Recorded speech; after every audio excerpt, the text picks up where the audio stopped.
Bwana asifiwe sana. Majina yangu ni Prophetess Lucy. Asubuhi ya leo nimeamkia niongee na wewe ulio ni nyumbani na walio kanisani. Nashukuru sana. Asante kwa sababu ya wale wananiona.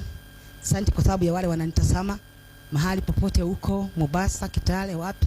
Mungu wetu akubariki na akutendee mema. Maana ninataka kufundisha leo kuhusu kufanikiwa.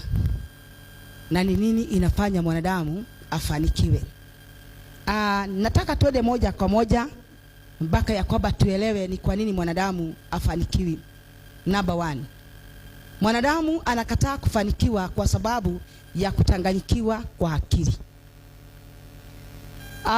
Kile kinafanya mwanadamu afanikiwe sana hata sio bidii. Bidii iwezi kafanya ufanikiwe. Maana kusema ukweli, kuna watu wako na bidii. Kuna watu walali, wanalala Marigiti, wanalala huko Kikomba, lakini bado hawana chochote. Maana ya kwamba sio bidii inafanya mwanadamu afanikiwe. Kile kinafanya mwanadamu afanikiwe ni kitu kinaitwa akili. Andika akili mlio nyumbani, uandike hivyo. Na uwe na kitabu pale. Kama wewe uendagi kanisani, kazi yako ni kukaa pale kwa nyumba na uko hapo mesani unanitazama. Sasa tuende pamoja na wewe ndio tuweze kuelewa ni kwa nini mambo yako imekuwa mabaya. Akili ni kusema ya kwamba unaelewa.